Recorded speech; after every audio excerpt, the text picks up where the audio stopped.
শুভ সকাল বন্ধুরা, good morning. তোমরা সবাই কেমন আছো? আশা করি তোমরা সবাই খুব ভালো আছো। তো আমার আরেকটা নতুন ব্লগে তোমাদের সবাইকে স্বাগত জানাই। তো বাইরে এত কুয়াশা ছিল, সেটাই দেখছিলাম আজকে। তো সকালবেলা যেটা প্রথম কাজ আমার সব ঘরগুলো ঝাড়ু দিয়ে দেওয়া। আমি সব ঘরগুলোও দিয়েছি, আগের ঘরগুলো, কিন্তু তোমাদেরকে দেখাতে পারিনি কারণ লাইটটা অফ ছিল। তো আর চিকু ওদিকে বন্ধ ছিল, তার জন্য দেখাতে পারছি না।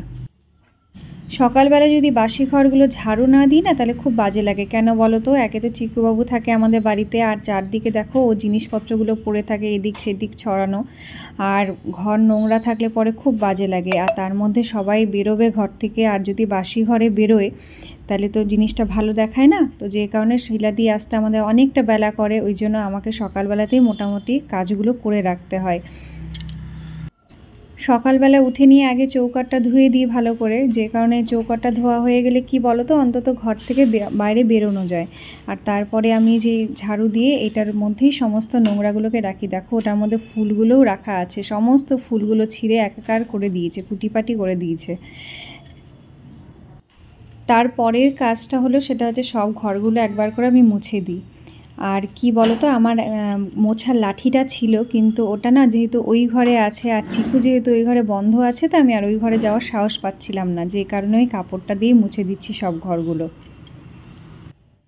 তো আমরা কি বলো তো, ছোটোর থেকেই শুনে এসেছি বড়দের মুখে যে রান্নাঘর সবসময় মুছে তারপরেই রান্নাঘরে কাজগুলো শুরু করতে হয়। তো আমি এই রান্নাঘরের এইগুলো সমস্ত কিছু মুছে, সমস্ত ঘরগুলো মুছে টুছে তারপরে ব্রাশ করে নিয়ে আমি একদম সোজা স্নানে চলে যাব। কারণ যখন আমাকে জামা কাপড়গুলো ছাড়তেই হবে, তখন একবার স্নান করে নেওয়াটাই ভালো। আর যত বেলা করব না স্নান করতে, তত ঠান্ডা বেশি লাগে। তো যেই কারণে স্নানটাও করে নেব। এবার আমি ব্রাশ করে নিয়ে সোজা চলে যাব বাথরুমে স্নানে। আর এত বাইরে কুয়াশা দেখে নিয়ে ভাবছি আমি কি করে যে স্নান করতে ঢুকবো, কিন্তু স্নান তো করতেই হবে। আর কি বলো তো, বাসি জামা কাপড় পরে তো আমি রান্নাঘরে ঢুকতে পারবো না। তো যেই কারণেই একবারে স্নানটা করে বেরিয়ে তারপরে একবারে রান্নাবাড়িগুলো চাপাবো। তো আমি স্নান করে একদম ঠাকুর ঘরে চলে এসেছি ঠাকুর পুজো করতে। তো আরেকজনও চলে এসছে পুজো করতে। তো যাই হোক, তো কি বলো তো, সকালবেলা যদি ঠাকুরের একটু ভোগটা পড়ে যায় না, তাহলে সারাদিনের জন্য নিশ্চিন্ত লাগে। মনে হয় ঠাকুর খেলো তবে গিয়ে আমরা খেতে পারবো। আর আমরা খেয়ে নিলাম আর ঠাকুর খাবে না, এই জিনিসটা যেন কেমন লাগে। তো আমার এদিকে পুজো মোটামুটি কমপ্লিট হয়ে গেছে। দেখো আজকে আকাশের কি পরিস্থিতি, এখন তোমার বাজে 7:30, তাতেই এই অবস্থা, একদম চারদিকে কুয়াশাতে ভর্তি হয়ে আছে। তাও আমি কয়েকটা জামা কাপড় এসে মেলে দিয়ে গেলাম, যে কটা মানে না কাচবার মতনই নয়, কয়েকটাই কেচেছি আজকে, বেশি কাচাকাচিও করিনি। তো সেই জামা কাপড়গুলো আগে মেলে দিয়ে গেলাম, কারণ আগের কাজটা আগে না করলে না পরে গিয়ে আর ভুলে যাব। তো যে কারণে এই জামা কাপড়গুলো মেলে দিয়ে আমি নিচে যাব। তবে রান্নাঘরে ঢুকে প্রথম যে কাজটা করি সেটা হচ্ছে চা। 1 কাপ চা নিয়ে বসলাম সকালবেলায়। চাটা না খেলে পরে না মনে হয় না যে কোনো কাজ করতে পারবো। তো সকালে চা দিয়ে আগে দিনটা শুরু করলাম। তারপর এবার আমি মানে চা খেতে খেতে চিন্তা করছি আজকে আমি কি রান্না করব। তো এবার চলো রান্নার দিকে যাই। তো ফ্রিজে দেখলাম লাউয়ের ডগা আর কি পড়েছিল, লাউ ডগা। তো সেটাকে আলু দিয়ে ভাবলাম আজকে পাতলা করে ঝোল করে দেবো আদা বাটা দিয়ে। এটা দিয়ে ভাত খেতে এত ভালো লাগে না, আমরা খুব খাই এই জিনিসটা। দেখো এদিকে আমার আটাটাও আমি মেখে রেখে দিলাম একবারে সকালে আর রাতের জন্য। তো দেখো আমার ডাটার ঝোলটা এদিকে কমপ্লিট হয়ে গেছে। যদি বড়ি থাকতো আরও ভালো হতো। আর এদিকে তোমার পনির ছিল, পনিরটা চাপালাম। তো পনিরটা হচ্ছে আলু দিয়ে হালকা করে মাখা মাখা তরকারি করে দেবো, তাহলে পনির থাকলে না ডিমের আর কিছু লাগে না। তো দেখো এদিকে আমার রুটিও করা হয়ে গেল। তো রুটিটা কয়েকটাই রুটি করলাম, ডিমের স্কুল টিফিনে নিয়ে যাবে। আর আমাদের সকালবেলায় বেশি করলাম না, বাকিটা রেখে দিলাম রাতের জন্য, কারণ রাতেরটা রাতেই করব। ডিমের টিফিন এদিকে রেডি হয়ে গেছে, ডিমও এবার বেরোবে। কখন যে টাইম চলে যায় না, দেখতে দেখতে বোঝাই যায় না। এদিকে ডিমের বাবাও বেরিয়ে গেল, ডিমও বেরিয়ে গেল, সবাই একসাথে বেরিয়ে গেল। এবার ঘর আমার পুরো ফাঁকা। এবার ঘরের অন্যান্য কাজে আমি এবার হাত দেব। তো কি বলো তো, সকাল থেকে এত কুয়াশা ছিল না, আমি মানে এই দিকের ঘরের দরজা জানলাগুলো কিছু খুলিনি, কেননা ডিম এদিকে পড়াশোনা করছিল আর ওর বাবা ওইদিকে কাজ করছিল, যে কারণে খুলিনি, এই এখন খুললাম। তো এবার আমি বিছানাটা গুছিয়ে নেব। আর বিছানা গোছাতে না খুব অসুবিধা লাগে এখন এই শীতকালে, কারণ এত কম্বল বালিশ এত হাবিজাবি জিনিসে ভর্তি থাকে না, খুব অসুবিধা লাগে। আর আমার এই এক হয়েছে তোমার চিকুবাবু, দেখবে এখনই লাফিয়ে চলে আসবে, দেখলে দেখো। আমাকে কোনো কাজ করতে দেবে না, মানে আমাকে মানে একদম আমার সাথে একদম ছায়াসঙ্গীর মতো বসে থাকবে। আর এখন কি বলো তো, মানে ওপরে উঠতে শিখেছে, যেই কারণে আমার খুব অসুবিধা হয়ে গেছে। তো বলো তো, ও যদি বিছানায় এভাবে বসে থাকে তাহলে আমি কি করে বিছানাটা গুছাই? আর এই লেপ তোষকগুলো আজকে আমি রোদে দিতে পারছি না, আমার যে কি মনটা খারাপ লাগছে। মানে রোদ নেই না বাইরে, আর কবে দিতে পারবো তাও জানি না। এই সময়টাতে তোমার এমন মেঘ করে থাকবে এখন কদিন, যে কবে দিতে পারবো তা জানি না। দেখো বিছানা গুছানো আমার মোটামুটি কমপ্লিট, কিন্তু গুছালে হবে কি, ওই দেখো চলে এসছে, দেখো গুন্ডাটাকে চলে এসছে, এবার সমস্ত জিনিসগুলোকে ওলট পালট করে রেখে দেবে। এর জন্য বলো তো আমি কি করে ঘরটা গুছিয়ে রাখি। তো বিছানা তোলার পর এবার হচ্ছে যদি এবার একটু না খাই, খিদে পেয়ে গেছে খুব জোর, তো তোমার রুটি দিয়ে চা দিয়ে খাচ্ছি। এই শীতকালের এটাই এখন হয়েছে খুব ভালো খাবার। আর কি বলতো, এই সময় এত বেশি চা খাওয়া হয়ে যাচ্ছে না, প্রচুর চায়ের নেশা হয়ে যাচ্ছে কিন্তু আমি দেখতে পাচ্ছি। তো সকালের ব্রেকফাস্টটা করে নিচ্ছি।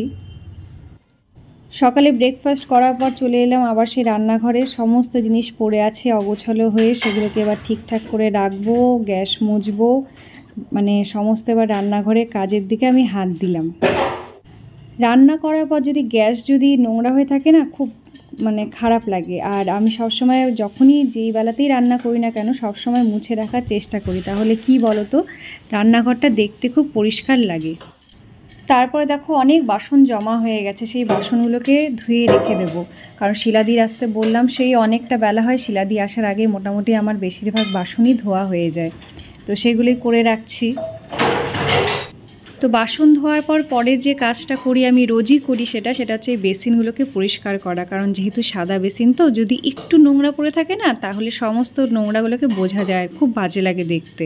তো এই বেসিনটা, তারপরে হচ্ছে যেখানে বাসন মাজি সেই বেসিনগুলো, সেগুলো সমস্ত আমি ধুয়ে পরিষ্কার করে রাখি। কেননা দেখো সত্যি কথা বলতে, এগুলো যদি আমরা ঠিকঠাক করে না করি না, ঘরের কাজের দিদিরা কিন্তু এগুলো অতটা করে না। তো এগুলো আমি সমস্ত পরিষ্কার করে নেব।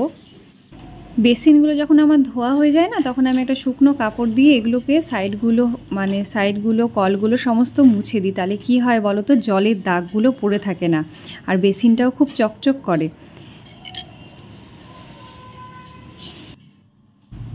তো দেখো বেসিন আর কলগুলোকে পরিষ্কার করার পর যখন আমি শুকনো কাপড় দিয়ে মুছলাম, তারপরে কি সুন্দর লাগছে না?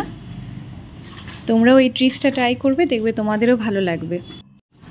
পরের যে কাজটা আমি করি সেটা হচ্ছে এই বারান্দাটা, কেন যেহেতু এখানে চিকুবাবু পটি টয়লেট সমস্ত করে, এই জন্য আমার এই জায়গাটাকে ভালো করে রোজ পরিষ্কার করতে হয়। তো আজকে সাবান দিয়েছিলাম সাইডগুলোতে, তো ওটাই আজকে পরিষ্কার করছি সাবান দিয়ে, কারণ আজকে আর ব্লিচিং দিলাম না বা হারপিক্স দিলাম না, আজকে সাবান দিয়েই পরিষ্কার করছি।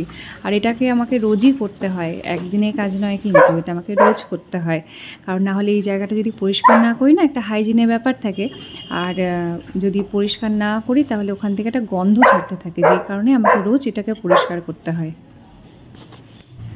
পরে যে কাজটা করব সেটা হচ্ছে কাঁচগুলোকে পরিষ্কার করব, কেননা আমাদের যেহেতু রাস্তার ধারে বাড়ি, তো আমাদের এখানে ধুলো প্রচুর পরিমাণে পড়ে, এই জন্য যদি আমি একদিন অন্তর অন্তর যদি এগুলো পরিষ্কার না করি না, একদম পুরো ধুলো জমে একদম একসা হয়ে যায়, যে কারণে আমাকে এইগুলো মানে একদিন ছাড়া ছাড়া করতেই হয়।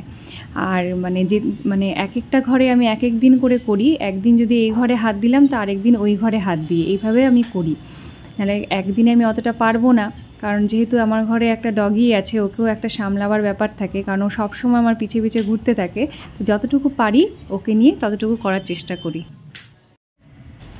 তো ওই কাজটা পরিষ্কার করার পর এবার কাঠের জিনিসগুলোকে আমাকে পরিষ্কার করতে হবে, তার জন্য আমি একটা মগের মধ্যে সার্ফ জল গুলে তো সেটা দিয়ে মোছার চেষ্টা করছি। আর দেখো আমি কি মুছবো কি কাজ করব, পাশে পাশে এমন ঘুরছে। আর জানো তো, যদি সার্ফ জল দিয়ে আমরা কাঠের জিনিসপত্রগুলো ধুই, মানে মোছামুছি করি না, তাহলে দেখবে অনেকটা পরিষ্কার লাগে, একদম সে বার্নিশ করার মতো সেরকম চকচক মানে করতে থাকে।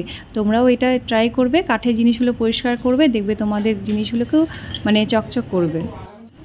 ওই যে বললাম তোমাদেরকে, এক একটা ঘর এক এক দিনের জন্য আমি করি, তো এই ঘরটা আজকে হাত দিয়েছি, মানে এই ঘরে আজকে সমস্ত জিনিসগুলোই পরিষ্কার করব। আর বললাম না, আমাদের এই বাড়িতে এত ধুলো জমে, মানে যেহেতু রাস্তার ধারে, আর একদিন মানে ছাড়া ছাড়া যদি পরিষ্কার এগুলোকে না করি না, তাহলে একদম ধুলো জমে একদম মানে কি বলবো, মানে সাইডগুলোতে এত ধুলো জমে যায়, খুব বাজে লাগে দেখতে। তো যে কারণে আমাকে এগুলোকে একদিন ছাড়া ছাড়া এক একটা ঘরে এক এক দিনের জন্য করি, মানে আজকে এই ঘরটা করলে কালকে ওই ঘরটাতে হাত দেবো। বললাম না একদিনে অতটা পারি না করতে, যতটুকু পারা যায় ততটুকুই করি। এই একটা ঘরে তোমার আছে 3টে দরজা, মানে যেই ঘরটা আমি করছি 3টে দরজা আছে আর একটা জানলা আছে। তার মানে বুঝতে পারছো কতগুলো দরজা আর মানে জানলা আছে, কতগুলো পরিষ্কার করতে হয়। তাহলে এগুলো যদি আমি একদিন করে না করি আমি তো পারবোই না করতে। তার মধ্যে আছে আলনা আছে, তারপরে একটা মানে শোকেসের মতো আছে, এগুলো সমস্ত কিছু পরিষ্কার করতে হয় একদিনেই।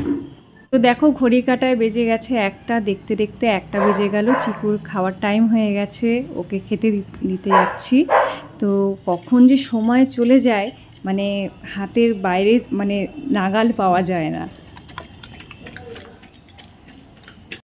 চিকুর খাওয়ার হয়ে যাওয়ার পর ওর জায়গাটা পরিষ্কার করলাম, তারপরে ওর বাটিটা ধুয়ে রাখলাম। এবার আমরা নিজেরা খেয়ে নেব, কারণ 1:30টা অলরেডি বেজে গেছে।